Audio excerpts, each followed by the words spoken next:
chat ruangan komen. Okey, jadi uh, bagi memberkati majlis uh, kita akan mulakan majlis dengan umul kitab Al-Fatihah. A'udzubillahi minasyaitonirrajim. Bismillahirrahmanirrahim. Alhamdulillahirabbil alamin. Arrahmanirrahim. Maliki yaumiddin. Iyyaka na'budu wa iyyaka nasta'in. Ihdinas siratal mustaqim. Siratal ladzina an'amta 'alaihim ghairil maghdubi 'alaihim waladdallin. Amin. Baik. Jadi uh, tak lengkap lah kan jika sesuatu majlis kan tak ada bacaan doa. Jadi untuk memberkati majlis marilah kita sama-sama untuk mendadah tangan dan mengaminkan doa. Jadi insya-Allah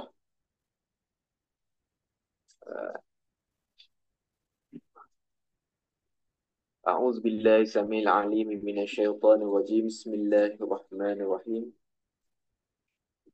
الحمد لله رب العالمين والصلاة والسلام على أشرف الأنبياء والمرسلين سيدنا محمد وعلى آله وصحبه أجمعين Allahumma antal azizul jalil. Ya Allah, sesungguhnya kami pada malam ini ingin merafakkan kesyukuran dan pujian terhadapmu atas kurniaanmu yang tidak ternilai. Sesungguhnya kami berhimpun di sini bagi menyatakan kesungguhan kami, komitmen kami dan iltizam kami dengan roh dan semangat untuk membangun, membina serta mendidik dan memartabatkan anak bangsa supaya berbudi dan berjasa kepada agama, bangsa dan negara.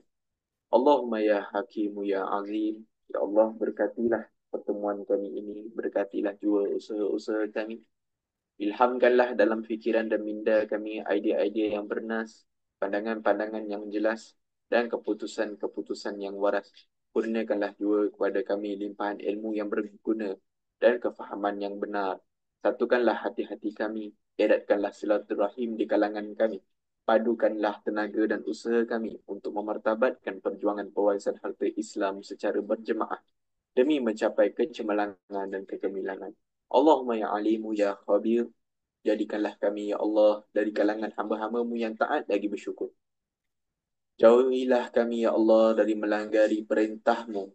Kurniakanlah kepada kami kesehatan yang berpanjangan, kesejahteraan yang sempurna, fikiran yang waras, minda yang cergas, rezeki yang halal, zuriat dan generasi yang beriman, serta segala kebaikan di dunia, lebih-lebih lagi di akhirat. Rabbana atina fid dunya hasanah wa fil akhirati hasanah wa qina azabannar. Wa sallallahu ala khairu khalqihi Muhammadin nabiy ummi wa ala alihi washabihi wasallam bi fadlin subhana rabbika rabbil izzati amma yasifun wassalamu ala mursalin walhamdulillahi rabbil alamin. Amin ya rabbal alamin. Baik. Ya alhamdulillah selesai kita dengan baca bacaan doa kan. Jadi seterusnya kan untuk memanfaatkan masa kan kita menjemput uh, Cik Nora kan untuk berkongsi sesi tausiah. Sedia ya? InsyaAllah. Okay, Dipersilakan. Assalamualaikum. Okey, terima kasih Cik Syahmi. Okay, Assalamualaikum warahmatullahi wabarakatuh. Kepada semua dai-dai IMSB yang dirahmati dan dikasihi sekalian. Malam ni sudah masuk 28 Rejab 1446 Hijriah. Jom kita tengok ayat Allah untuk motivasi diri kita semua. Surah 28 ayat 28. Dia Musa berkata, itulah perjanjian antara aku dan kamu. Mana saja dari kedua waktu yang ditentukan itu aku sempurnakan, maka tidak ada tuntutan tambahan atas diriku lagi dan Allah adalah saksi atas apa yang kita ucapkan. Jika kita lihat berdasarkan ayat ini, sunnah Nabi Musa dengan Nabi Shu'aib, yang mana Nabi Shu'aib mengambil Nabi Musa bekerja dengan beliau dan Nabi Musa berkata tentang perjanjian yang perlu disempurnakan dalam waktu yang telah ditentukan antara Nabi Shu'aib dan juga Nabi Musa. Okey, sama juga dengan diri kita sebagai dai, kita ada perjanjian yang telah kita menterikan antara diri kita sebagai dai dengan juga dengan pihak Wasiah Shop. Jadi di kesempatan ini kita ambil peluang, kita ambil ruang, kita ambil kesempatan yang Allah beri untuk kita berusaha. Berusaha menyampaikan ilmu pewarisan ini kepada masyarakat. Bukan kerana lesen semata, namun berbuatlah kerana Allah Subhanahu Wa Taala. Andai kita berjaya menyempurnakan tugasan kita sebagai dai, insya-Allah tiada tuntutan tambahan atas diri kita kelak. Kerana inilah amal jariah buat diri kita apabila kita telah tiada nanti. Sentiasalah kita berasa diri kita beruntung kerana Allah telah memilih kita untuk mendalami bidang pewarisan ini. Nikmat paling besar apabila kita dapat memberi solusi terbaik buat masyarakat dalam merancang harta mereka. Di luar sana masih ramai yang memerlukan bantuan kita. Ilmu yang Allah berikan teruskanlah kita tanpa jemu berkongsi dengan masyarakat. InsyaAllah, mudah-mudahan apa yang kita laksanakan ini diberkati Allah dan diterima amalan-amalan kita semua. Okey, sekian sahaja daripada saya untuk malam ini. Saya serahkan kembali kepada Encik Syahmi. Waalaikumsalam warahmatullahi wabarakatuh. Baik, terima kasih kepada Cik Nora atas perkongsian tausiahnya. Yang bagi saya amat ringkas, padat ah, dan baiklah untuk kita ambil pelajaran lah. Yang saya boleh ringkaskan, simpulkan daripada perkongsian tausiah tu surah uh, Al-Qasas ayat 28 menceritakan tentang sunnah Musa dan Syuaib di mana perlu disempurnakan janjinya. Disempurnakan janji itu dan ada apa dalam masa yang ditetapkan. Dia bukan cerita 100 tahun, 1000 tahun boleh pilih. Bila-bila nak siapkan esok ke, 10 tahun lagi lah baru buat. Macam tu kan. Dia ada masa yang telah ditetapkan. Jadi jadikan dia amal jariah. Kita berada dalam bidang pewarisan harta ni. Dan moga-moga kita tidak jemu. Kerana apa dalam menyahut uh, seruan fardu kifayah ni lah. Okey. Jadi untuk itu uh, uh, Encik Helmi dah sedia? Ya. Baik. Jadi bagi memanfaatkan masa, saya ingin menjemput Encik Helmi Husni bagi berkongsi uh, apa nama weekly booster pada malam ini dengan uh, tajuknya perbezaan hibah amanah dengan peruntukan. Dipersilakan. Terima kasih Encik Syahmi. Bismillahirrahmanirrahim. Alhamdulillahirrahmanirrahim. Wassalatu wassalamu ala asyrafil anbiya'i wal mursalin wa ala alihi wa sahbihi ajma'in amma ba'd. Rabbi shrah li sadri wa yassir li amri wahlul 'uqdatam min lisani yafqahu qawli. Assalamualaikum warahmatullahi wabarakatuh para dai sekalian. Terlebih dahulu saya ingin mengucapkan ribuan terima kasih kepada mula sekali kepada ketua dai kita iaitu Puan Aisyah, dan juga terima kasih kepada Puan Nur Ayu kerana menjemput saya malam ini untuk memberi sedikit lebih kurang kita kata kelas lah kan, untuk istiqlal. InsyaAllah saya akan try juga untuk mempercepatkan kelas kita pada hari ini. InsyaAllah sebenarnya untuk talk ataupun kelas kita untuk hari ini, dia adalah sambungan daripada kelas Encik Luqman yang pada minggu lepas. Jadi rasa-rasa boleh recall lagi tak kan kelas Encik Luqman tu, iaitu tentang diagnose asset. Ya. Jadi bila diagnose asset, kalau kita tengok sambungan dia, iaitu kalau contoh kita dah jemput prospek kita, kita dah buat diagnose asset kepada prospek kita, ini adalah masanya untuk kita bentangkan pula cadangan-cadangan ataupun cadangan sebuah harga yang bersesuaian dengan kita punya prospek, punya dari segi dia punya aset dia dan juga dari segi kewangan dia yang bersesuaian. Ah, saya juga difahamkan di mana terdapat juga dain-dain baru dalam kelas dalam apa kita weekly booster ni, dan juga ada jugalah dain-dain lama. Saya rasa mungkin dari lama kebanyakan semua dah expert-expert lah tentang kelas kita hari ni. Jadi tak apa, kita buka ruang kepada dai kita yang baru untuk tengok macam mana progres kita apabila kita dah berjumpa prospek kita, macam mana kita nak memberikan yang perkhidmatan yang terbaik dekat prospek kita. Alright,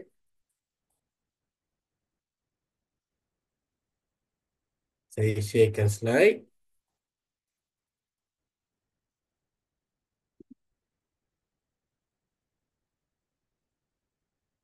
Okey, jadi kelas kita hari ni kita punya fokus adalah dari segi perbezaan hibah manah ataupun hibah kompresif dengan peruntukan.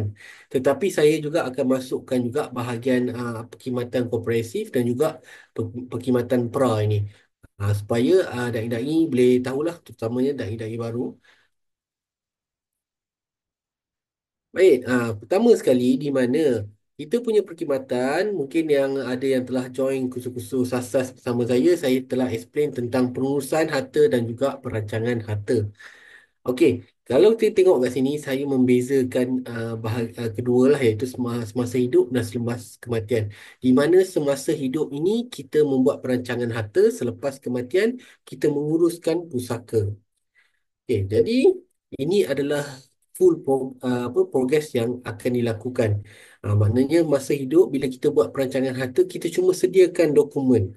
Tetapi selepas meninggal, barulah dia ada perkhidmatan itu kita sediakan kepada waris.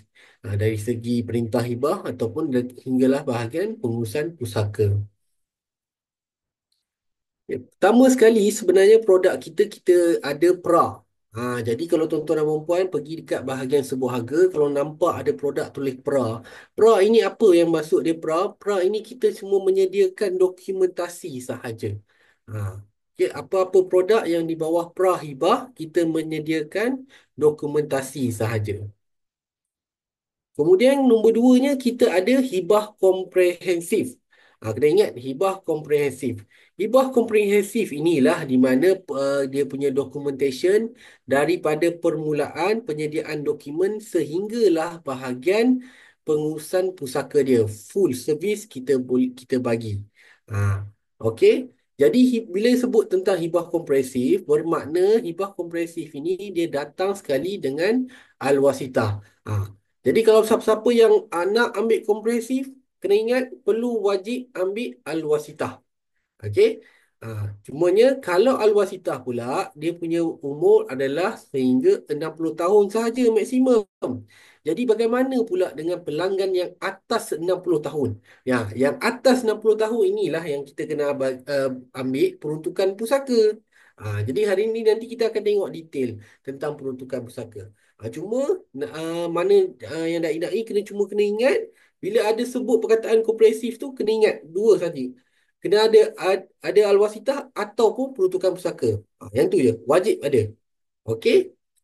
Jadi perkhidmatan komprehensif ini daripada penyediaan dokumen sehinggalah kita buat bahagian pengurusan pusaka dia. Satu lagi kita ada hibah amanah hartanah. Hibah amanah hartanah. Nanti kita tengok pula perbezaan. Apa itu komprehensif dengan hibah amanah hartanah. Dia ada dua sebenarnya. Okey. Pun sama juga dia punya perkhidmatan daripada penyediaan dokumentasi sehinggalah ke bahagian pengurusan pusaka. Jadi ini adalah package yang ada di Wasiat Syok Berhad yang kita memberikan kepada pelanggan. Ha, Sebenarnya mungkin ada pelanggan akan cakap kan, ataupun ada prospek kata mahal lah, saya betul nak ambil uh, perancangan harta ni tetapi mahal lah. Sebab itulah kita ada menyediakan perkhidmatan seperti prahibah dan juga hibah komprehensif. Daripada diagnose aset tu, barulah kita lihat. Okey, sebenarnya keadaan prospek ini adalah seperti crucial ataupun tak. Saya bagi satu contoh. Contoh dia, prospek ni dia ada anak perempuan. Waris dia anak perempuan. Dia tak ada anak lelaki. Jadi bila ada anak perempuan ni, maknanya dia lebih bersesuaian untuk membuat perancangan harta. Jadi dia better ambil hibah hartanah komprehensif. Ataupun seorang yang mempunyai anak yang seorang yang mempunyai anak OKU dan juga yang berpoligami, kan. Kalau pelanggan itu dia berpoligami, better ambil untuk hibah hartanah kompresif supaya pembayaran dia semasa hidup, perkhidmatan tu waris dah dapat selepas kematian. Ah, Tetapi kalau kita tengok prospek ni dia tak crucial sangat, tak adalah orang kata condition yang teruk dan bajet dia pun agak kurang-kurang sikit. Tetapi dia nak perancangan harta. Jadi kita boleh offer dia buat dulu prahibah. Supaya ada jugalah dokumen untuk protect. Buat dulu prahibah, kemudian mungkin kita boleh ikatkan dengan alwasitah. Cuma beza dia prahibah kita sediakan dokumen, alwasitah di bahagian pengurusan pusaka. Jadi dekat bahagian tengah ni, Mahkamah Tinggi dengan Perintah Hibah ni tiada lah, tak dapatlah perkhidmatan tersebut. Okey. Jadi try faham dulu bahagian sini. Seterusnya, tadi kita dah cerita dah tentang kita punya perkhidmatan. Apa itu pula peruntukan pusaka? Saya faham kalau Al-Wasitah ni senang kita ingat, kita tahu dia adalah produk untuk menguruskan harta pusaka di Mahkamah Tinggi ataupun di pejabat pusaka kecil. Tetapi apa itu pula peruntukan? Peruntukan ni dia sama sahaja. Perbezaan dia di mana dia kita ambil daripada duit arwah ataupun duit pelanggan tersebut selepas kematian. Okey. Kegunaan untuk peruntukan ni dia ada dua saja. Satu peruntukan pusaka, satu lagi untuk peruntukan pengesahan hibah. Dua ni saja untuk fungsi dia. Diambil daripada harta alih pelanggan selepas kematian. Cuma beza dia produk dia documentation tu kena buat semasa hidup. Tetapi harta tersebut kita ambil selepas kematian. Okay, membantu pelanggan yang tidak berkemampuan ataupun tidak layak untuk melanggan al-wasitah. Jadi ini fungsi peruntukan dia. Seterusnya saya bahagikan kepada empat. Jadi sebenarnya perkhidmatan kita ni ada empat jenis. Jadi bila kita bahagi kepada empat jenis ini, di mana tuan-tuan dan perempuan lepas buat dino asset tu, tuan-tuan dan perempuan boleh keluarkan empat quotation. Boleh tunjuk dekat pelanggan. Cuma kena explain dekat pelanggan. Apa perbezaan-perbezaan perkhidmatan ni. Boleh guna slide saya yang first tadi tu. Sebagai contoh, macam contoh. Okey. Saya dah buat empat quotation kepada pelanggan, saya explain kepada pelanggan. Okey, prahibah. Prahibah ini kita cuma menyediakan dokumentasi sahaja. Pengesahan hibah pun kita tidak sediakan dan juga tiada pengurusan pusaka. Tetapi tuan boleh menggunakan dokumen ini selepas kematian, mungkin waris-waris boleh melantik lawyer luar ataupun boleh bayar kepada kita lah. Itu kita panggil pusaka luar kan, ataupun nak buat pengesahan hibah boleh bayar kepada wasiat syok untuk wasiat syok membuat pengesahan hibah tersebut. Tapi dokumen dah ada dah dalam tangan. Jadi secure selepas kematian. Itu prahibah. Okey, kita tengok pula hibah komprehensif. Hibah komprehensif pula di mana perbezaan dia adalah kita menyediakan perkhidmatan seluruh daripada pengesahan hibah sehinggalah bahagian pengurusan pusaka. Okey. Okey, kemudian kita tengok hibah amanah hartanah. Andai kata prospek itu kata dia tak ada duit. Okey, saya tak cukup duit ataupun dia tak nak pelanggan al-wasitah. Okey. So dan prospek ni umur 60 tahun ke atas. Okey, jadi kita nak offer dia hibah amanah hartanah. Hibah amanah hartanah, perbezaan hibah amanah hartanah dengan hibah kompresif dengan peruntukan ni satu saja beza dia. Perbezaan dia di mana hibah amanah hartanah kita kena ambil peruntukan daripada kita kena ambil peruntukan untuk pusaka dan juga untuk pengesahan hibah. Jadi dia ada dua peruntukan. Berbeza dengan hibah kompresif dengan peruntukan, hibah kompresif dengan peruntukan kita cuma membuat peruntukan untuk pusaka sahaja. Kebanyakan yang ambil hibah kompresif dengan peruntukan atas sebab mereka tidak layak untuk melanggan al-wasitah. Itu sahaja perbezaan dia. Okey, kalau hibah amanah dia ada dua. Dia kita kena buat peruntukan untuk hibah dan juga untuk pusaka. Kalau untuk hibah komprehensif dengan peruntukan pusaka sahaja. Okey. Ah, Baik, ini pengenalan dia. Okey. Hibah amanah, peruntukan pusaka dan juga peruntukan pengesahan hibah. Hibah komprehensif dengan peruntukan sahaja. Itu perbezaan dia. Okey, jadi peruntukan ni bagaimana kita nak ambil? Macam mana kita nak ambil? Kita kena ambil satu lagi produk yang lain. Macam tadi kan awal-awal slide ada mention di mana ambil daripada harta alih pelanggan. Jadi harta alih pelanggan yang mana yang boleh ambil? Ini adalah 4 produk yang boleh diambil untuk digunakan peruntukan. Bermakna di sini, andai kata pelanggan itu ingin mengambil hibah dengan peruntukan, dia perlu melanggan satu lagi produk.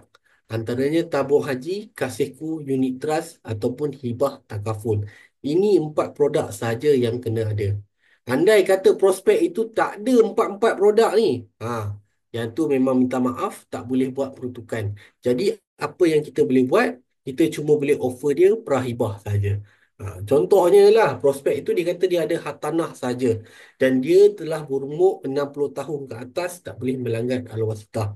Nak buat hibah kompresi, nak buat dengan peruntukan pun tak boleh sebab pelanggan tak ada saving. Dia cuma ada hak tanah saja. Orang kata ada orang kata tanah dan juga ladang dia sikit kan, untuk tanaman. Jadi yang mana kita boleh offer, kita boleh offer dia prahibah saja.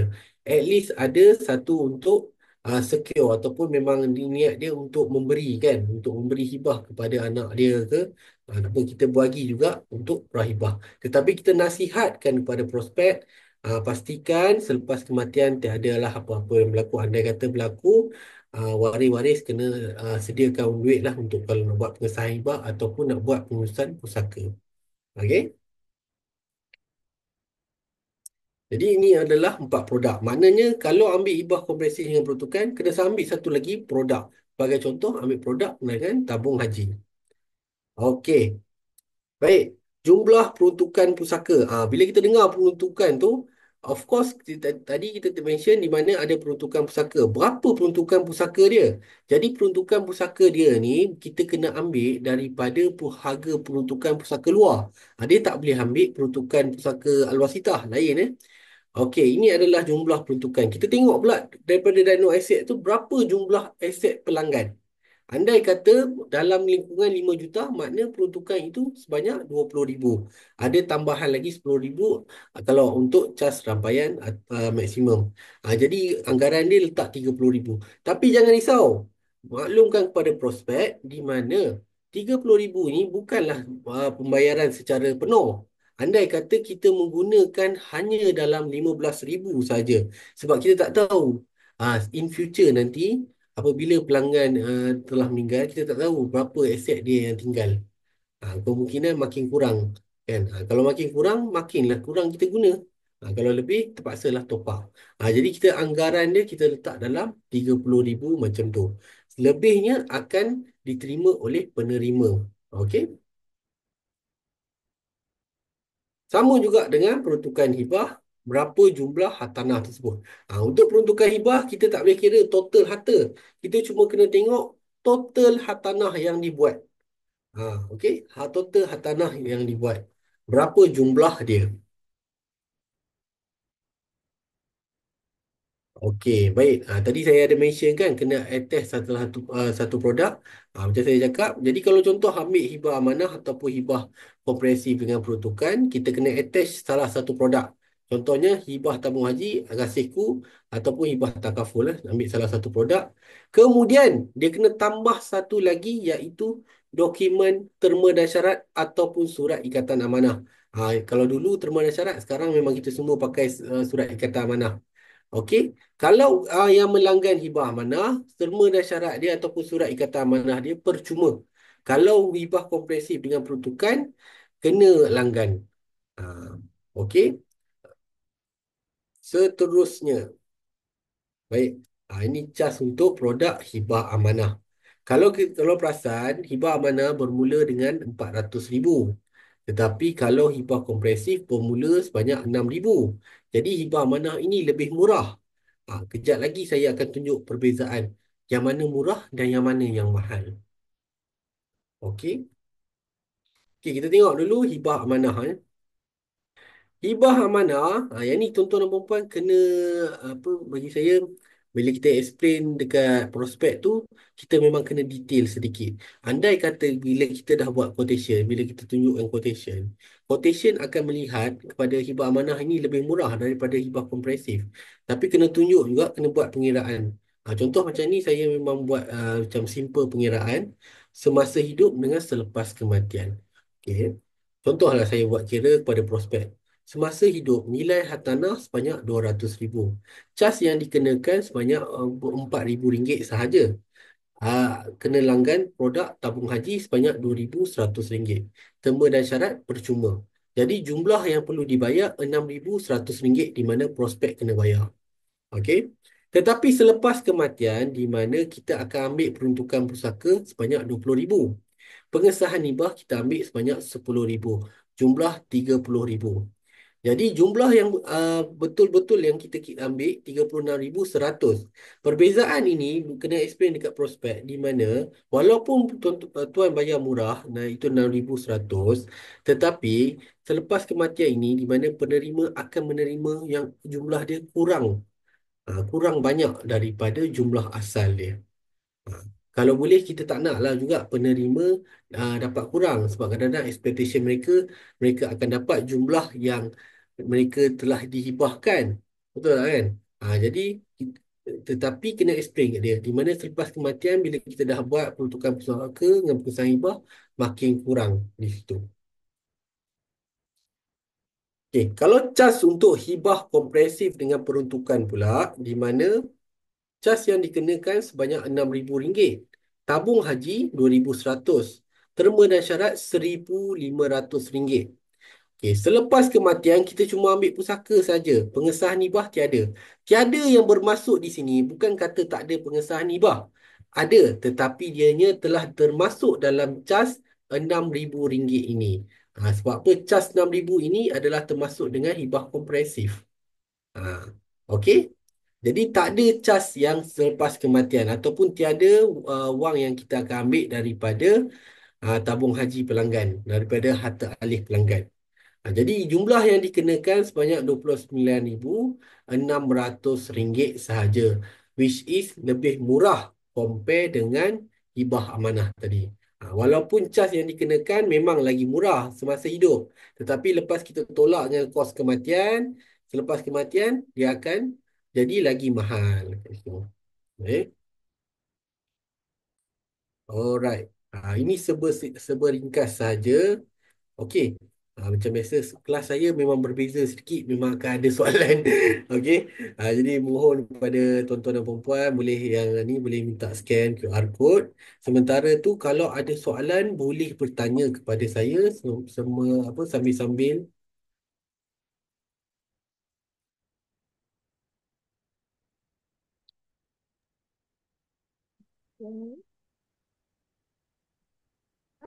Assalamualaikum Cik Helmi. Nak tanya, yang apa tadi hibah amanah peruntukan tu kan? Aha. Yang kalau ikutkan memanglah nampak macam murah kan? So, tapi kalau macam tak digunakan pengesahan hibah tu kira selamat lah kan? Tapi kalau ada nak kena bawa ke apa? Mahkamah Syariah tu, so memang jumlah dia lagi tinggi lah kan? Betul. Okay. Sebab itu yang tidak pastilah orang kata kan. Apa yang akan jadi akan datang nanti.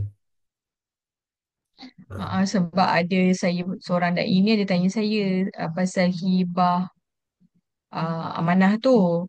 Hmm. Um, sebab dia bila dia kira tu RM dia murah lah daripada hibah komprehensif kan. Hmm. So dia macam nak suggest hibah amanah tu. Hmm. Tapi nasib baik saya macam teringat jugalah macam actually benda tu kalau lepas meninggal dia sebenarnya lagi mahal sebab duit klien tu memang memang duduk dekat akaun klien tapi akan diguna pakai kan kalau Betul. ada apa-apa berlaku cabaran nantilah. Hmm. Hmm. Ya, Okay. so jadi cuma saya sebab dia tak nampak masa tu dia nampak hibah komprehensif tu sebuah harga Hmm. tinggi. Ya, Macam tu. Jadi betul. dia tak tahu nak compare macam mana lah. Macam tu. Hmm. Sebab itulah apa macam yang bahagian cas ni di mana bila kita sit down dengan prospek, kita wajib tunjuk pengiraan ni. Buat comparison, buat table, kena tunjuk pengiraan ni. Ha, dan explain kenapa kita tidak masukkan cas yang ni dalam quotation selepas kematian. Bukan kita nak menutup apa-apa sebab kita tak pasti selepas kematian tu macam mana. Risiko paling tinggi untuk peruntukan dengan hibah amanah ni di mana wang yang tersebut, contoh yang ni kan tabung haji, dah diperuntukkan di mana 20,000 untuk pusaka. Tetapi selepas kematian, kita tak pasti lagi adakah wang tersebut ada ataupun tak ada. Sebabnya itu adalah prospek yang kontrol. Sebab kita hibah akaun tabung haji, kita bukan hibah nilai. Kita boleh masukkan arahan. Tetapi andai kata masa hidup di mana prospek tersebut, dia dah buat dah peruntukan pusaka. Tetapi mungkin prospek terlupa ke ataupun memang urgent nak pakai duit, dah menggunakan semua tabung haji dia tu, nilai kosong. Tutup meninggal. Apabila meninggal, maka tak adalah peruntukan pusaka dia, tak cukup lah duit. Jadi waris kena kena tanggung. Ha, kena explain dekat prospek itu. Either apa orang kata kena terang kat dia. Dia nak bayar murah ke ataupun nak menyenangkan waris. Andai kata nak menyenangkan waris, pastikan buat yang secara betul-betul. Ha, right? Okey, okey. Terima kasih Cik Elmi. Bila Cik Elmi tunjuk jadual macam ni, jadi walaupun saya dah lama lah kan, baru saya nampak nak compare tu mudah lah. Kalau kita present hibah komprehensif, compare tu hibah mana, kadang-kadang orang bertanya kan. Hmm. Macam tu. So, macam bila Cik Elmi buat macam ni, baru saya nampak senang ringkas lah untuk prospek tu dia tengok sendirilah perbezaan tu. Okey, Betul. terima kasih Cik Elmi. Sama. Saya rasa mungkin ada perunding-perunding baru yang mungkin dia agak sedikit keliru lah sebab saya cakap ni based on saya sendiri Hmm. seawal belajar dulu sebab perkataan peruntukan tu kan dia lebih kurang peruntukan pusaka, hibah amanah dan peruntukan tu kan. Macam Hmm. tu lah. Mungkin ada lain yang nak tanya lah kot.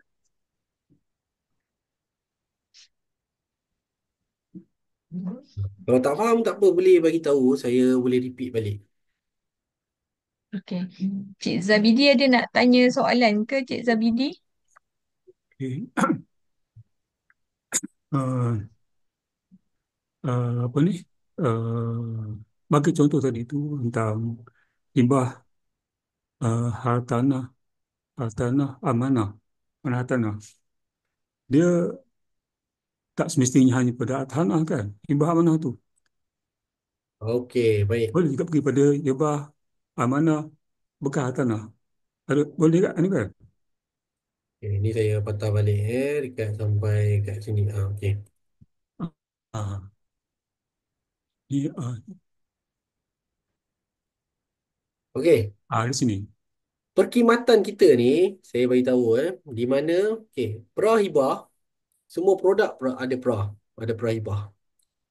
Untuk hibah tanah komprehensif ada dua produk saja di bawah hibah tanah komprehensif. Satu hartanah, satu lagi saham syarikat. Kalau untuk hibah amanah hartanah, dia satu saja, hartanah. Oh, Ha. Jadi kenapa kita buat macam tu?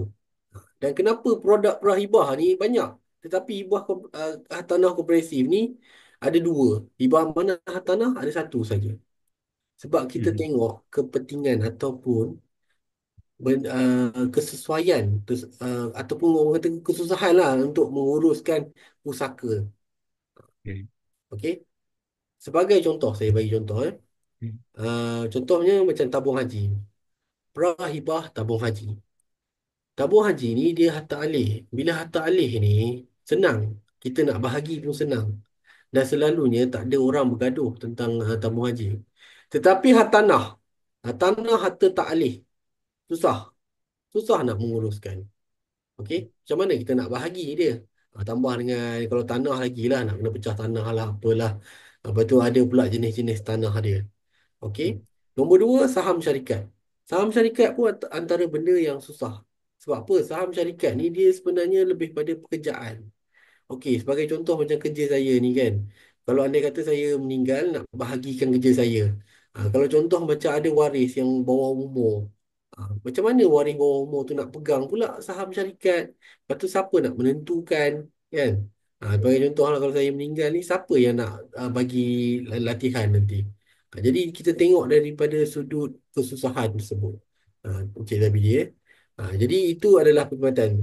Jadi kalau Encik Zabidi kalau nampak macam perkataan tu pra, tahulah di mana pra ni kita sediakan dokumen. Dokumen saya. Kalau ada perkataan komprehensif, okey tahu kita sediakan perkhidmatan keseluruhannya. Alright.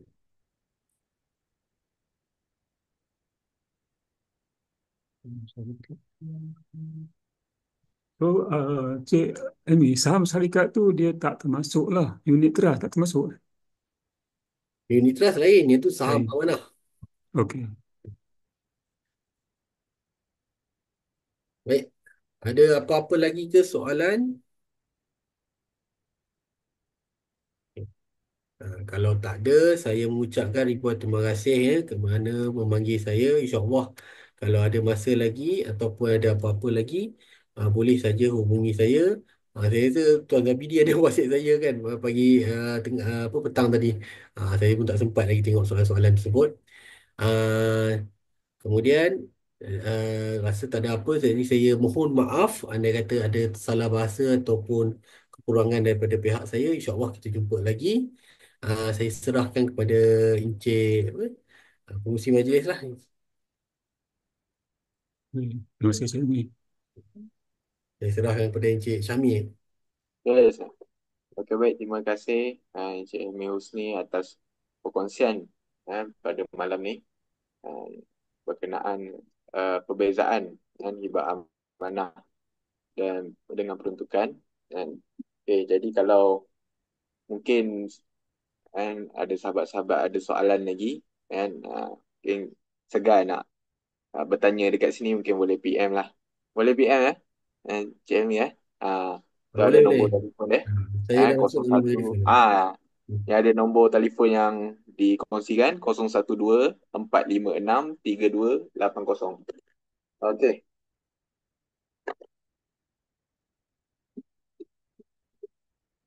Oh, taklah. Okey, baik.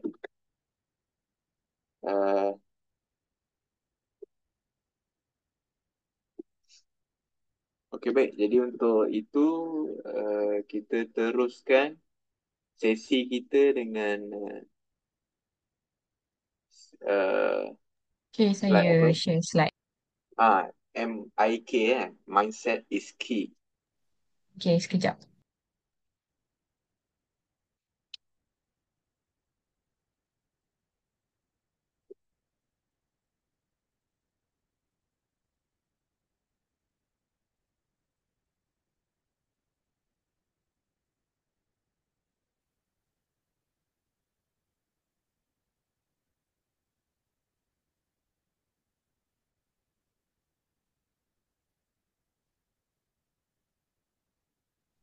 Boleh nampak ke?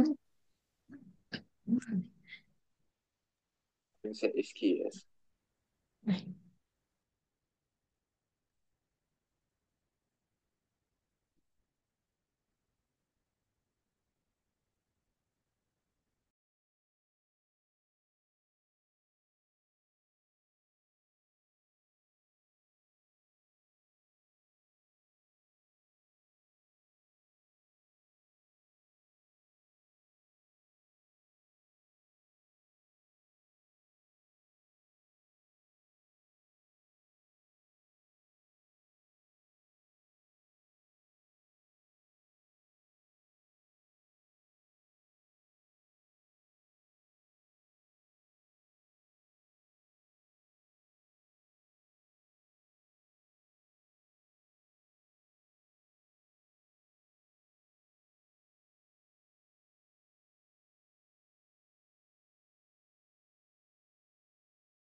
Version of you. The greatest version of you is the version that has parameters. No, I don't go there with these people. I'm focused. When it feels scary to jump, Ian, that is exactly when you jump. Otherwise, you end up staying in the same place your whole life. What if we have that kind of attitude? The car's repossessed. Nobody believes in you. You've lost again and again and again. The lights are cut off. But you're still looking at your dream, reviewing it every day and say to yourself, it's not over until I win. But remember, dreams without goals are just dreams. I have never met anybody who became incredibly successful in any area of their life until they had suffered and sweated and sacrificed and kept their focus and fought through tears and trials and tests. And if you have a dream and you commit to it, it will come to pass.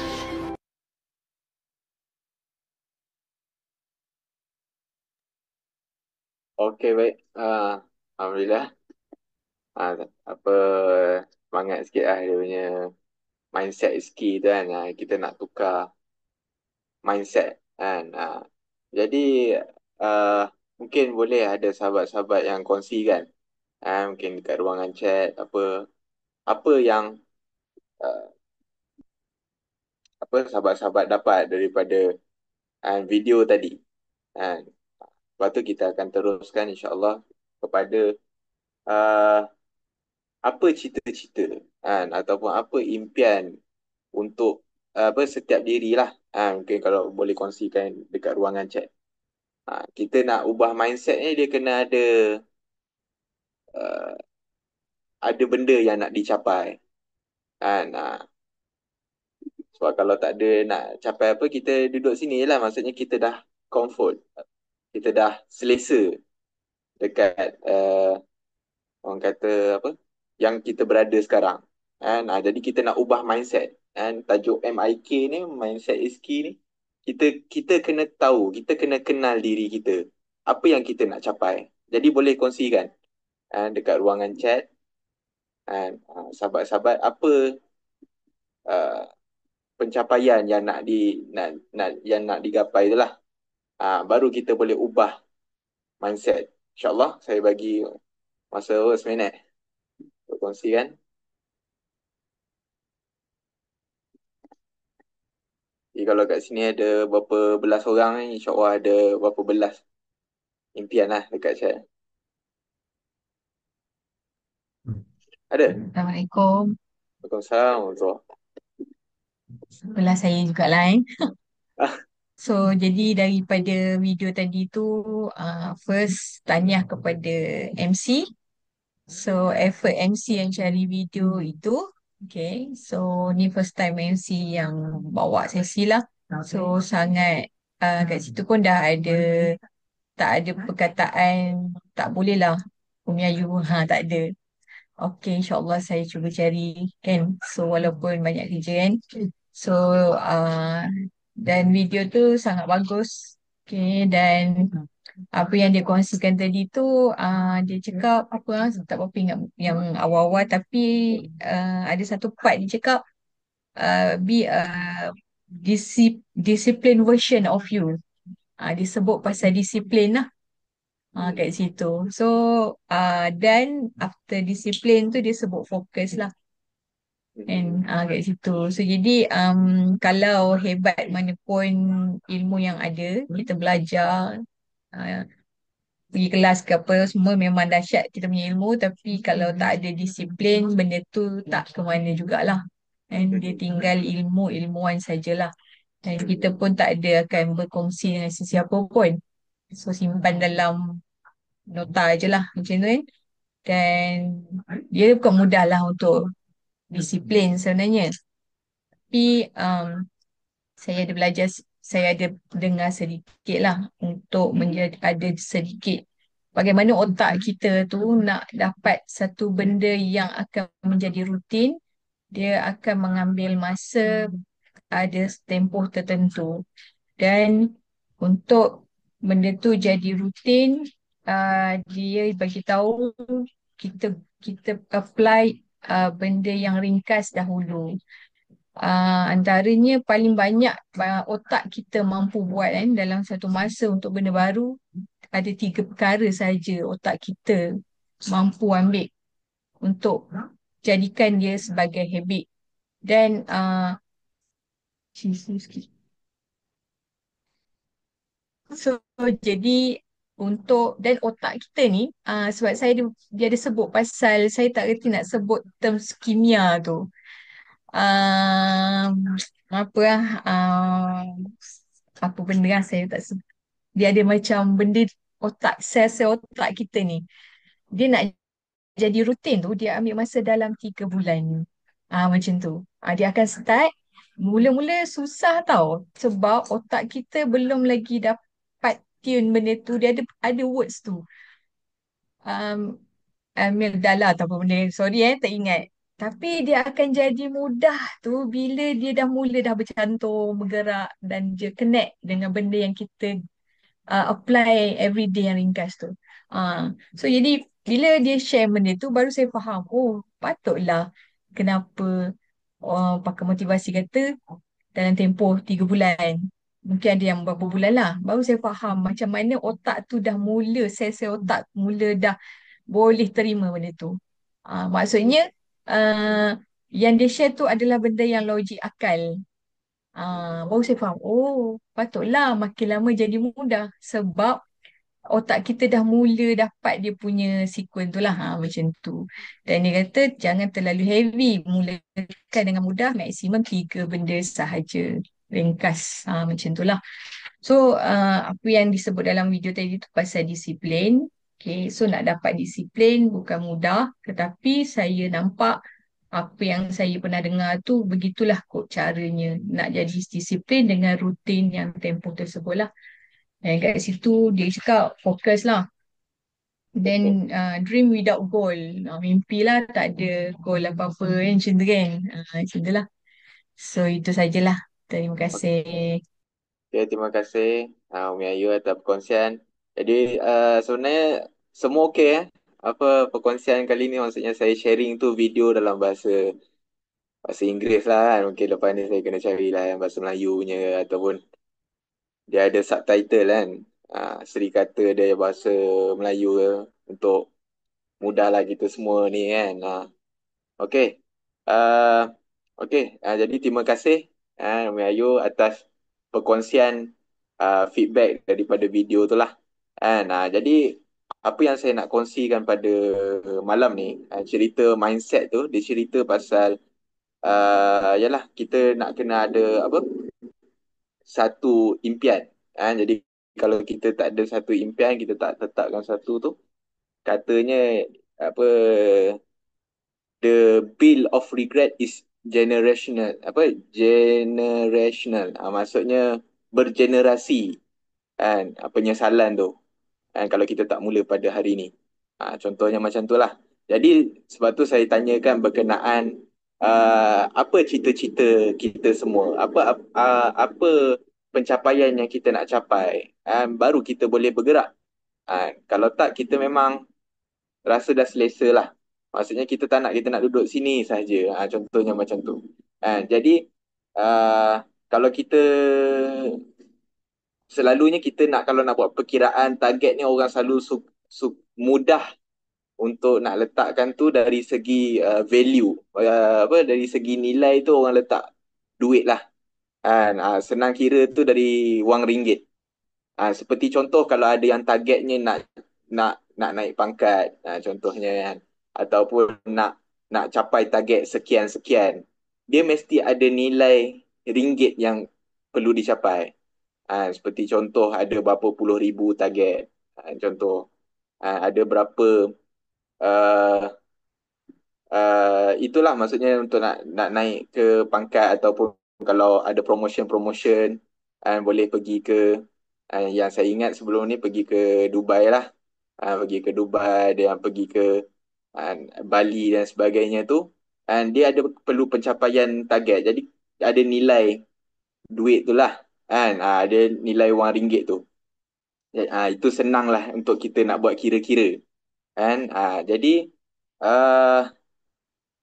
contoh yang dikongsikan juga dekat tausiah pada hari ini, surah 28 ayat 28 tu dia menceritakan tentang perjanjian.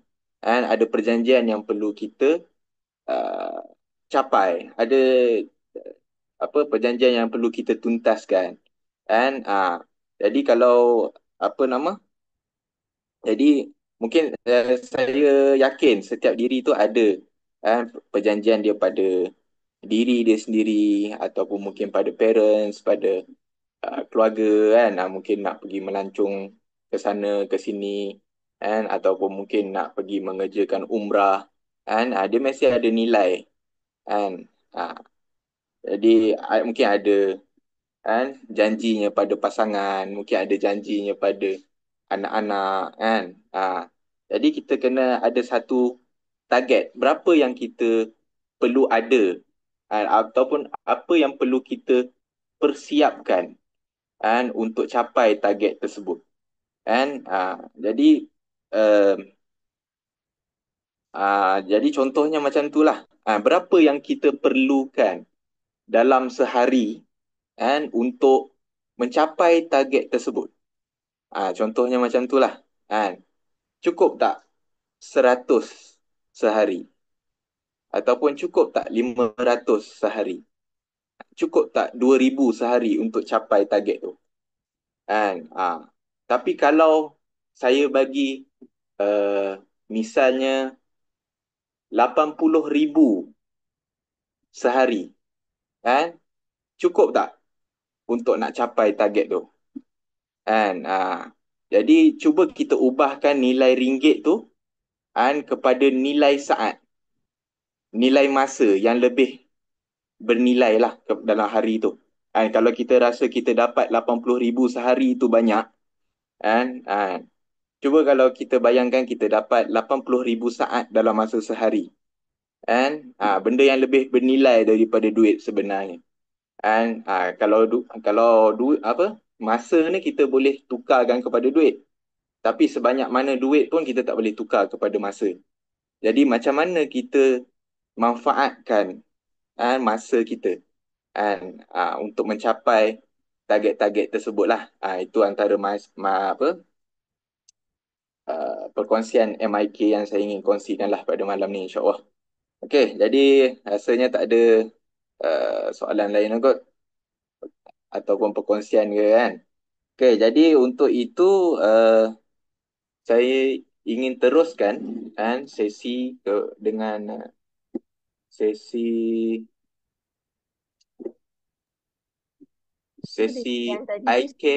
iShare sesi imat lah.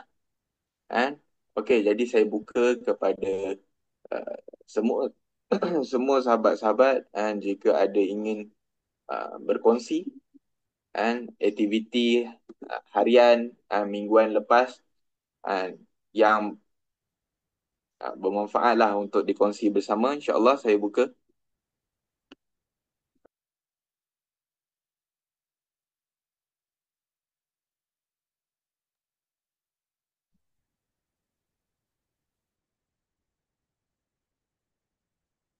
Sebelum ada orang sharing, saya just nak respon sikit kepada perkongsian daripada Syahmi tadi berkenaan dengan mindset is key kan. Okay. Daripada video tu lah yang saya sendiri terkesan adalah saya tak ingat ayat bahasa Inggeris tu tapi yang saya dapat daripada situ adalah lagi kita takut untuk buat sesuatu tu contoh kita takut nak jumpa orang, lagi kita kena jumpa orang. Bila kita takutkan sesuatu, ubatnya adalah kita kena buat benda tu. Tapi kalau kita tak buat, kita tak ambil ubat tu, memang selamanya kita tak akan ada perubahan pada diri. Kita akan kekal berada di takut yang sama. Jadi kalau kita kena check diri kita, apa yang kita takut. Kalau kita takut jumpa orang, kita kena jumpa orang. Kalau kita takut nak, contohlah kita takut nak buka sebuah harga hibah komprehensif, kita kena buka sebuah harga hibah komprehensif. Kita takut nak share posting dekat social media, kita kena buat posting dekat social media. So daripada situ, bila kita dah upgrade diri kita, kita lawan ketakutan tu, kita akan berubah dan kita akan jadi lebih baik daripada sebelumnya. Boleh So itu yang saya nampak. Saya sendiri setiap orang dia akan ada ketakutan dia masing-masing. Walau seberapa hebat pun dia akan ada ketakutan dia. So dia kena lawan ketakutan tu Jadi mungkin pada hari ini kalau yang mungkin ada buat perkongsian, ada buat sharing dengan prospek tapi tak close, tak apa, share sahaja. Supaya daripada situ anda juga boleh memperbaiki uh, kelemahan anda. Kelemahan setiap orang ada kelemahan masing-masing, dan daripada situ kita boleh belajar antara satu sama lain. Jadi itu daripada saya lah untuk respon kepada mindset Iski tadi. Okay, baik. Terima kasih Puan Aisyah. Okay, ada yang ingin berkongsi? Aisyah, Aike, caring, caring, sharing, caring.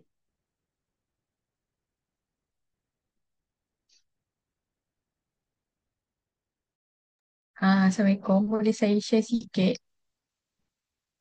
Silakan. Okey, sebenarnya saya nak beritahu saya bulan 12 tu sebenarnya saya ada close lah. Okey. Tapi saya kali ni saya close stranger. Saya tak pernah close stranger kecuali stranger dekat bos lah. So, tapi kali ni stranger tu dekat media sosial. Saya macam okey. Sebab saya kadang share pun tak adalah macam sehebat kita punya Puan Syafinas tu lah kan. Tapi bulan 12 tu ada tiba-tiba dia PM, Puan saya nak tahu hibah lah. Saya kata okey, boleh boleh boleh. Mana dapat nombor saya?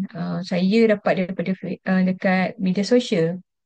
Oh okey. Saya punya share yang mana satu? Lepas tu cakap, saya dah tak ingat. Tapi dah lama Puan share. Dia cakap. Saya rasa saya tahu yang saya tengok tu Puan share tu 2 tahun lepas kat situ. So bila saya tengok tu benda yang di share tu macam saya rasa perlu ada. Jadi saya kata nak buat apa? Dia kata dia nak buat hibah tapi dalam masa yang sama dia cerita pasal tabung khairat pusaka Al-Wasitah. So dia kata macam dia kata baru saya tahu kalau orang ada harta ni bila meninggal harta beku walaupun buat hibah. Saya rasa macam benda ni penting lah untuk saya sebab saya ada anak kecil dan dia pun divorce kan, tak kahwin lagi. Sorry, dia bercerai dan ada seorang mak lah. Itu je lah waris faraid dia ada. So saya macam, oh ada juga orang perhatian. Maksudnya macam tu lah kan. Ada rupanya orang baca lah kat situ. Tapi 2 tahun lepas macam tu. Kata, oh okay, alright, faham. Dan bila saya tak jumpa dia sebab dia jauh. Dia tinggal dekat Teluk Panglima Garang. Sebenarnya nak jumpa tak sempat, dia pun busy sebab dia nurse. Jadi apa yang saya buat, saya Zoom dekat dengan dia. So saya buat 2 kali Zoom. Kali pertama, saya punya cara saya memang 2 kali lah. Kali pertama saya macam kenal dan dapatkan maklumat. Dan kali kedua saya present proposal lah. Kalau hari yang pertama saya tak present proposal sebab nanti dia takut dia heavy sangat kan. Nak faham dia tu. Cuma masa first Zoom tu dia jadi mudah sebab dia dah faham dah benda yang dia nak kena buat tu. Dari pembacaan dia dekat kongsian saya tu. Dia dah nampak. Bila saya cakap je, saya recall balik, dia kata, betul lah saya faham yang tu. Okay, betul lah yang tu, yang tu, yang tu. Macam tu. So, jadi bila dia dah setuju, saya buat sebuah harga. Then saya zoom dan dia pilih lah yang mana satu dia nak lah. Okay. Sepatutnya saya memang bagi dia hibah komprehensif. Dia kata memang penting jugalah untuk dia. Cuma dari sudut duit dia belum mampu lagi yang tu. Dia ambil perahibah lah. Saya kata syok, tak apa, tak ada masalah. Nanti kalau ada berkemampuan boleh tu. Tapi benda tu berlaku dengan cepat tau. Present 2 kali dan buat payment dan cepatlah macam tu. So itu je lah nak berkongsi lah. Okay. So jadi teruskanlah berkongsi dan kita pun dah tahulah yang datang jumpa dengan kita tu yang tengok perkongsian kita yang tahun bila. Macam tu lah. Okay, so tu sajalah. Okay, terima kasih. Okey, baik. Terima kasih Puan Ayu. dia memang buat sharing tu bukan malam ni. Dia cerita buat sharing tu dah 2 tahun lepas punya sharing. Kan? Baru katanya bulan 12 tahun lepas di kalau bulan 12 tahun lepas tu maksudnya video tu 3 tahun lepas lah. Kan? Ah, baru diperhatikan pada apa? Baru jumpa orang yang memerlukan tu kan. Jadi penting kan sharing tu kan, sharing caring tu. Ah, jadi ada tak yang lain kan untuk membuat sharing kan? I share, I care. Mungkin sharing malam ni kan dia punya tu 2-3 tahun lagi kan. Tapi kena mula hari ni. Kan? Kalau mula 2-3 tahun depan, 2-3 tahun lagi kan. Okey, ada lagi yang ingin berkongsi? Okay, Assalamualaikum. Nak share jugalah. Bisa kan? Ah, tapi tak close lah lagi. Cuba adalah yang bertanya kan. Dia sebab dia cakap adalah kawan, bukanlah kawan rapat tapi dikenal lah kan kat office tu. Tiba-tiba kebetulan dekat surau. Sebelum tu nak pergi surau. Dia cakap nanti nak jumpa cakap. Betul cakap macam saya pun macam ada benda lain kan. Lepas tu kebetulan hari besoknya saya pergi surau tu. Dia pun ada datang. Lepas tu dia sebab solat asar tu dah petang dah tak ada orang kan. Lepas tu dia bisik-bisik. Nak tanya lah pasal Ipah. Kenapa kan? Dia cakap. Tapi saya dah sebelum ni dah pernah lah. Dah macam nak approach dia juga sebab dia tahu dia ada anak perempuan 4 orang. Dia macam kritikal lagi saya tengok kan. Lepas tu tiba-tiba dia cakap sebenarnya dia nak bercerai. Saya cakap nak cerai. Macam dia cakap nanti bulan depan dia nak pergi inilah mahkamah apa semua kan. Tu dia cakap boleh tak buat hibah. Cakap boleh je kan. Tapi kena dua-dua lah cakap kan. Maksudnya sebab dia ada rumah 2 nama. Tu cakap cuma tak dapat lagi kepastian daripada pihak suami dia suami dia lah lagi kan. Untuk nak hibahkan kepada cuma saya tak tahu maksudnya dia nak kena hibahkan kepada dia anak terus ke macam mana. Tapi basically dia memang bertanya pasal tu lah. Yang macam proposal apa saya belum buat lagi. Cuma ada yang dia bertanya pasal untuk buat hibah tu lah sebab dia risau pasal anak anak perempuan tu kan. Dia kat yang dia ada adalah rumah tu lah yang dia risaukan.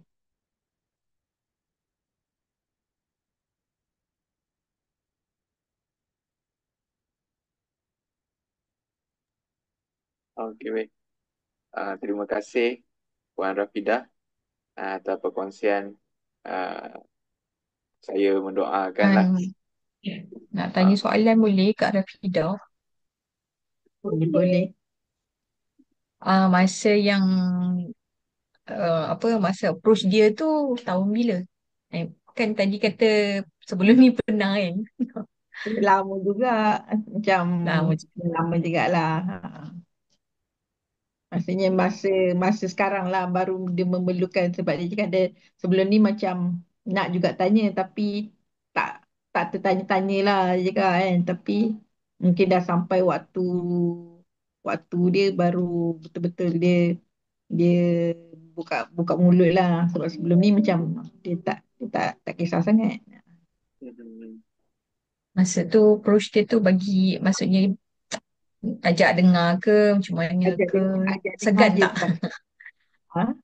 Ajak dengar Segan je tak lah. mula-mula. Sebab dia tak Okey. dengar lagi. Sebab macam saya macam sebab saya dah tahu dia anak perempuan Ah, tapi dia macam dia masa tu tak ada tindakan untuk nak dengar ke nak apa kan. Tapi mungkin dia tahulah saya buat kan. Yang bila dah jadi macam ni tu yang dia risau sangat tu.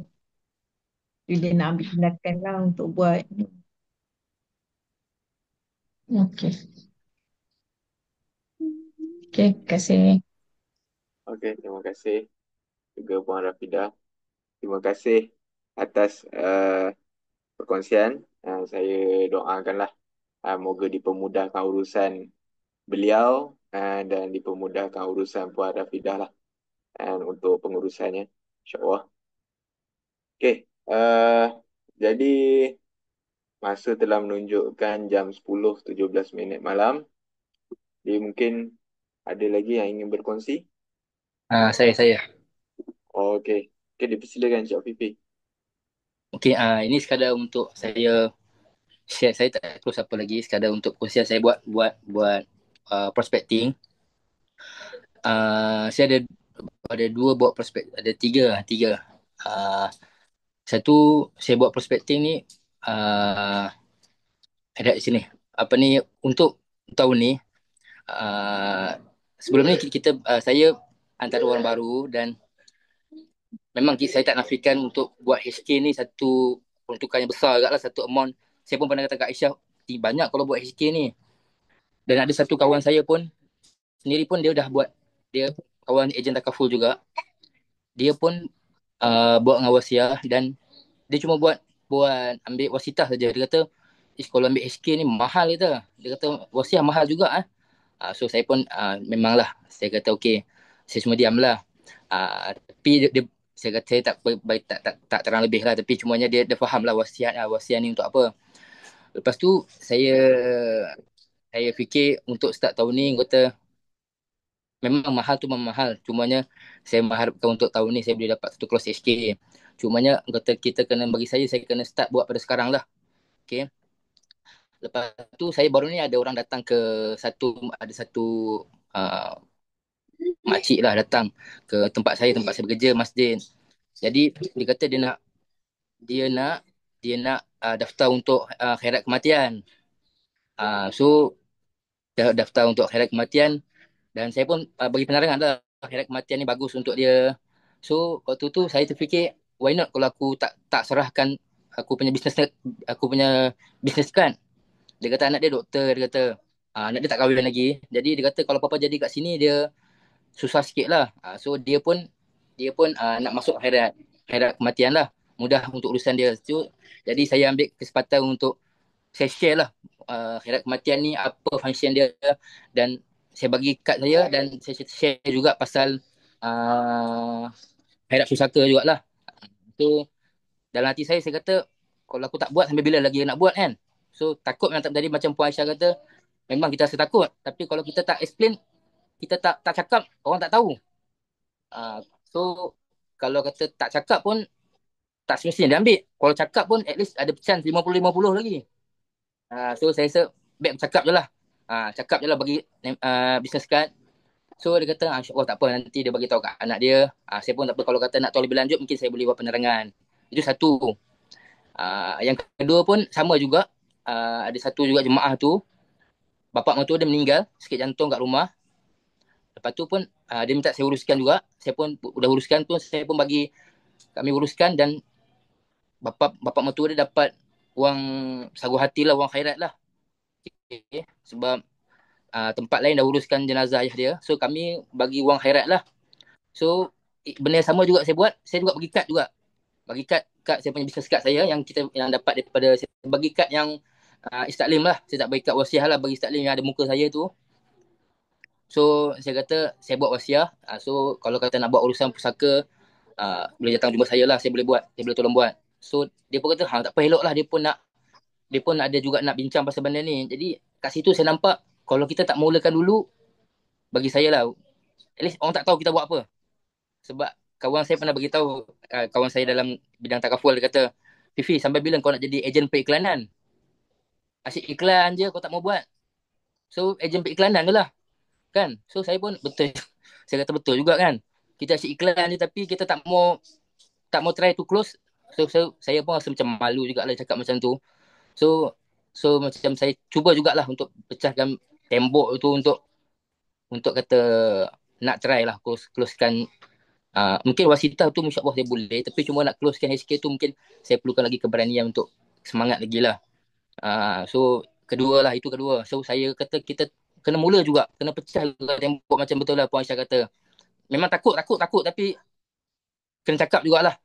Sampai bila nak cakap kan, kita tak buat, sampai bila tak cakap. So saya pun buat. Itu kedua. Dan yang ketiga, ini orang kata abang saya sendirilah. So abang saya pun dia kerja polis. Jadi pun saya pun sebelum ni saya tak pernah cakap. Saya cuma iklankan dia biasa je. Untuk tahun ni saya kata macam ni aku nak terangkan kau pasal hibah harta ni. Tu saya kata saya cakap direct je lah. So aku nak cakap dengan kau dan aku nak pergi rumah kau. Lepas tu saya pun cakap lah, lain ni macam ni aku nak 10 orang daripada tempat kerja kau aku nak pergi cakap juga. So sebelum ni saya tak pernah cakap macam tu kat dia. Kali ni aku akan cakap jugalah. Dai-dai aku akan cakap jugalah mesti. Macam saya kata tadi lah, kalau kita tak cakap, orang tak tahu. Kalau tak minta, tak tahu. So saya nak minta kebenaran dia untuk dia ada satu tautan jugalah kat polis ni. So saya nak minta dia cakap, saya nak minta dia sediakan anak buah dia untuk kita kongsikan lah. Untuk saya kongsikan apa yang pasal hibah harta ni sebab tak semua orang tahu lagi. Tahu pun mungkin orang tak jelas. So saya nak minta dia untuk kebenaran dia lah. Jadi saya kata kalau kata perlukan surat pun saya nak perlukan surat juga. Saya boleh bagi kata. So kata insya-Allah saya pun macam Kak Aisyah kata saya nak cuba capai untuk pergi ke Gunung Kinabalu 70,000 tu. Teringin. So saya cubalah yang mana yang saya nak boleh buat. Kata kita cakap terus lah. Jadi jangan selindung-selindung, jangan malu-malu. Sampai bila kita nak iklan kan. Saya kata tu sampai bila aku nak iklan. Aku tak cuba try untuk close lah. So itu je lah untuk saya kongsikan pada malam ni lah. Okay, sekian, terima kasih. Baik, terima kasih kepada Cik Afifi. Alhamdulillah, tahniah atas courage, atas keberanian tu lah. Ingin berkongsi tu.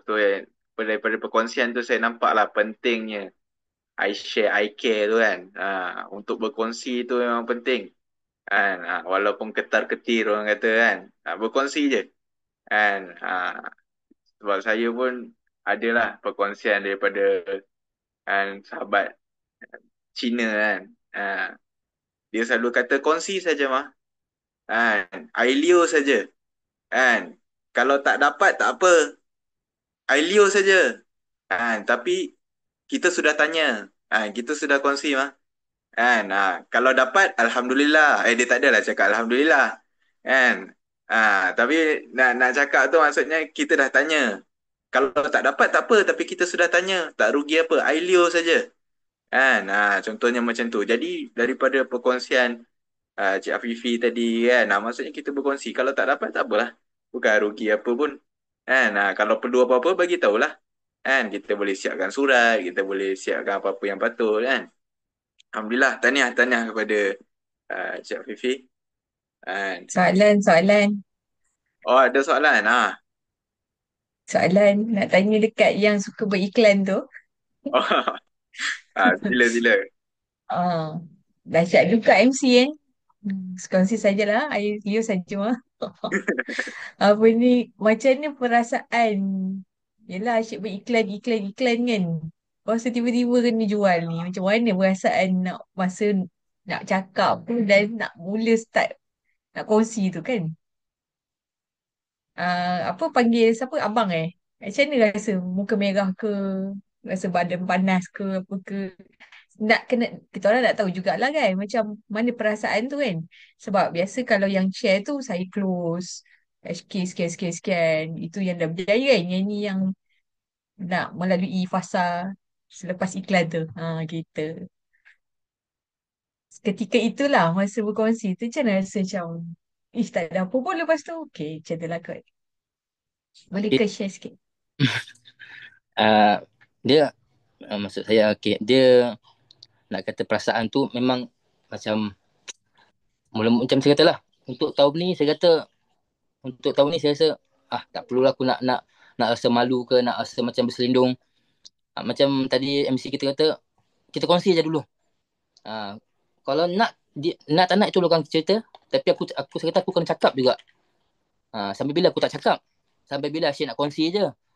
So kena cakap juga, aku buat berikat juga. Sebelum ni saya start tahun lepas, saya tak pernah berikat kat orang. Saya rasa macam kita mengharap orang tunggu. Tapi kata untuk tahun ni saya kata saya tak perlu tunggu dah lah. Kalau tunggu orang tak datang. Dan ni saya pergi cari. Saya pergi cari lah. So means kita cakap juga. Kalau dia nak, okey lah, Alhamdulillah lah. Kalau tak nak pun, macam MC kata, kita tak rugi apa pun. At least kurang-kurangnya, kita cakap dulu.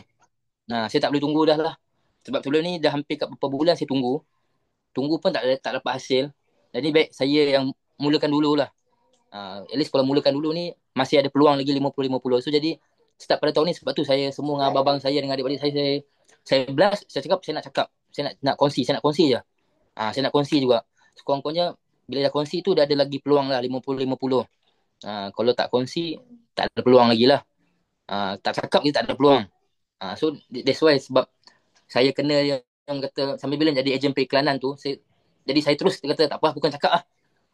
Cakap tu maksud dia bukan cakap je lah. Cakap je lah, kita pun buat juga dan aku nak bagi servis.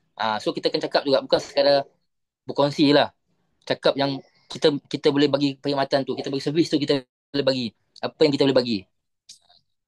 Tapi orang kata perasaan tu dah orang kata tak boleh tunggu dah lah. Walaupun rasa macam kelat-kelat pun, tapi cakap jugalah. Cakap je lah. At least ada peluang, 50-50 tu masih ada lagi lah. InsyaAllah dengan ilmu yang kita ada sikit dan kita belajar, so bolehlah kita belajar sikit tu. InsyaAllah tu je lah. Okay, faham. Alright, so terima kasih banyak. Apa tadi, kelat-kelat pun dapat jugalah kan, kongsi jugalah kan. Kami yang lama ni pun sebenarnya kami belajar dari yang baru sebenarnya kan. Kadang yelah dah lama-lama kan, back to basic balik, macam mana permulaan macam gitulah kan. Dan apa yang Afifi share tadi tu sebenarnya apa yang Syami share lah. Betul lah kan, MIK tu mindset is king. So bila tukar je mindset, dia dah jadi lain lah kan. Dia pergi tu lain macam lah kan. So kami kat sini doakan Hafifi insyaAllah berjaya ke Kinabalu insyaAllah. Salah Amin. satunya lah. Kita kena aminkan Amin. sama-sama Amin orang insyaAllah. Dan yang semua Allah bantu. betul. Semoga yang daripada positive vibe Hafifi tu spread to di kalangan semualah insyaAllah. Tanya kasih saja. Saya just nak share lah, since Afifi share pasal family kan, Fi. Saya bermula, maksudnya saya nak share pasal family. Saya buat sesi Zoom meeting dengan family untuk terangkan pasal pewarisan. Saya memang personally message dekat group, okay saya nak buat sesi pada sekian-sekian hari bulan. Tapi saya tanyalah, semua free tak time tu? Dan saya buat Zoom meeting. Macam saya share dengan prospek, tapi saya buat sesi presentation tu dengan family. Adik-beradik saya semua 8 orang masuk dalam sesi Zoom tu. Saya kongsi je. Saya kongsi je. Memang tak ada seorang pun ambil. Tapi pada saya, tak apa. Saya dah terangkan kepada mereka. Memang selepas tu ada yang bertanya soalan dan ada juga adik saya yang join sebagai perunding. Tapi lebih kepada dia nak menambah income, bukan menjadi klien pun. Tapi bila dia jadi perunding, dia kena ambil wasitah kan. So automatik dia ambil wasitah. So dia jadi perunding. Cuma bila jadi perunding tu dia lebih kepada dia nak tambah income. Tapi sebab dia pun busy dengan kerja dia, jadi dia memang tak sempat. Cuma sempatlah dia arrange sesi dengan dia punya kawan-kawan. Dia di Petronas lah. So dia arrange sesi dengan kawan-kawan di Petronas. Sesi malam, dia orang kerja shift malam. Saya present juga kepada kawan-kawan dia. Jadi sebenarnya kita kena mula dulu. Tapi kita tak perlu pun expect dia ambil. Dia boleh jadi dia akan kenalkan kita dengan kawan-kawan dia. Itu saya nak just share untuk family. Kalau saya boleh buat, insya-Allah anda semua pun boleh buat. Dan untuk ayah saya sendiri pun, saya bermula dengan saya sebab dia basically saya terangkan bila saya berhenti daripada bank, of course family saya pun ayah saya pun tak berapa gembira. Kan dah elok kerja-kerja dekat bank, dah ada income yang stable, tiba-tiba nak berhenti pula bank. Tapi kita dah nekat kan, kita buat kan. Sebab kita kena memilih jalan hidup kita. So bila saya berhenti, pakcik saya pun semua cakap elok-elok kerja dealer saham, kenapa berhenti? So memang bukan feedback yang positif lah. Tapi lama-lama dia nampak saya sengaja je. Okay, saya balik kampung, saya akan cerita. Saya sebenarnya baru pergi ke sini, singgah sini, jumpa prospek, jumpa pelanggan. Saya sengaja cerita indirectly sambil makan, borak, nak menampakkan yang kerja saya tu memang saya berjumpa orang dan apa yang saya buat. Saya cerita indirectly macam tu. So, saya cerita je. Bila balik je saya cerita. Saya akan cari jalan untuk nampakkan apa yang saya buat. Apa yang saya buat. Saya cakap, jumpa orang ni kesian ya. Dia kan macam ni dia dah buat benda-benda yang boleh tackle emosi. Benda-benda yang boleh tackle emosi berdasarkan situasi pelanggan tu. Jadi daripada situ lama-lama dia nampak, oh bagus Lepas tu dia mula tanyalah berapa income, commission. Sebab dia risaukan anak dia ni kan. Daripada kerja bank tiba-tiba elok berhenti pula kan buat benda ni. So lepas tu dia nampak, oh benda ni memang boleh jana ekonomi. Benda ni boleh jana ekonomi anak dia. Jadi dia jadi support. Dan akhirnya dia cakap, okey, kau uruskanlah harta ayah. Ayah nak buat hibah. Maksudnya benda tu possible. Tapi memang dengan kita buka mulut kita. Dan daripada situ datanglah saya punya sepupu-sepupu start tanya, makcik-makcik saya buat wakaf. Sebab dia bermula dengan kita punya awal tu dulu. So jangan takut yang kepada yang ada family, cerita saja. Buat tak buat tu belakang cerita. Tapi daripada situ insya-Allah Allah boleh lorongkan seberapa banyak pun orang-orang selepas itu datang kepada kita dan terbuka hati untuk buat. So tu daripada saya lah. Saya kembalikan.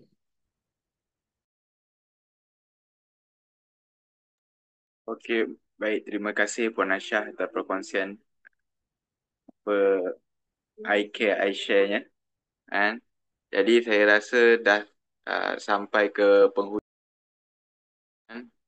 sesi kita.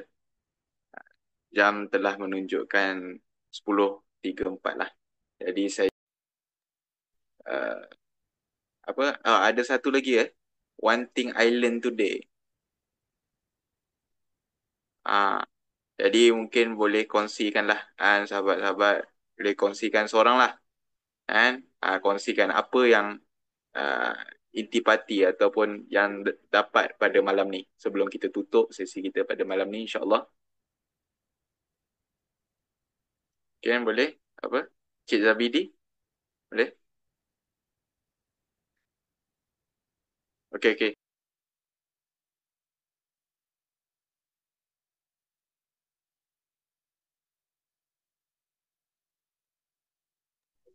Ada sesiapa? Mungkin. Okey, Assalamualaikum. Assalamualaikum. Saya nak share sikit lah.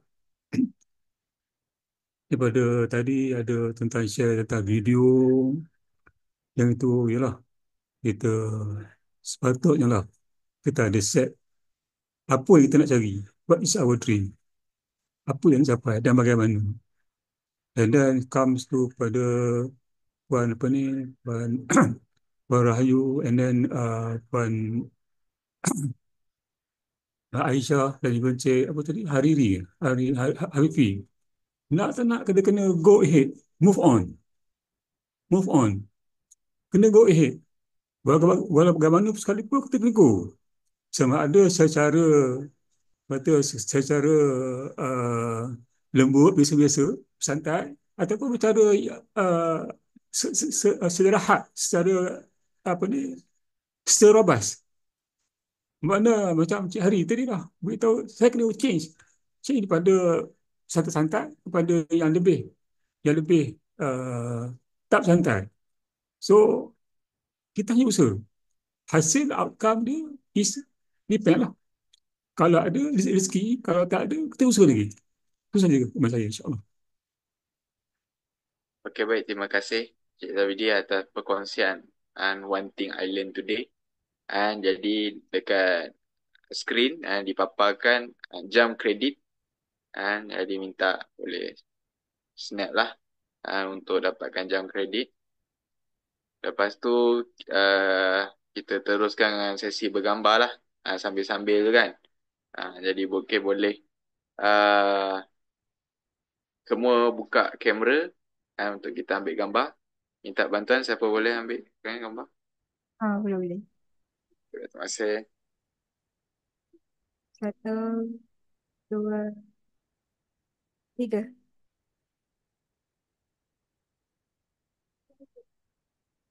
Okey, terima kasih. Okey, terima kasih. Jadi saya tangguhkan dulu sesi dan weekly booster pada minggu ini, insya-Allah. Jadi kita sempurnakan dengan tasbih kifarah dan suratul Asr. Subhanallah, tidak ada. Wal asri innal insana lafi khusr. Okay, baik, jadi terima kasih semua dan maaf atas salah silap dan kekhilafan bahasa dan sebagainya. Saya mohon maaf. Jadi untuk itu kita sempurnakan dengan alhamdulillah lah. Alhamdulillah rabbil alamin. Jumpa lagi insya-Allah di weekly booster minggu hadapan. Assalamualaikum. Okay. Terima kasih Waalaikumsalam. semua. Terima kasih semua. Terima kasih Syami. Terima kasih semua.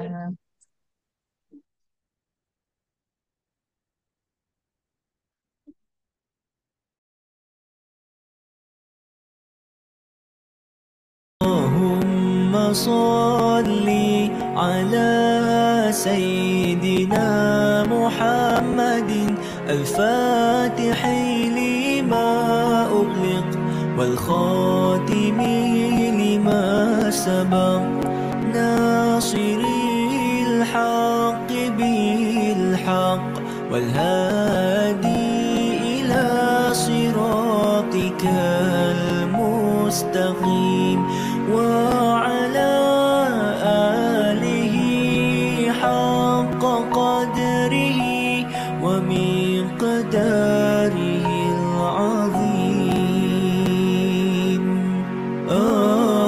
اللهم صل على سيدنا محمد الفاتح لما أغلق والخاتم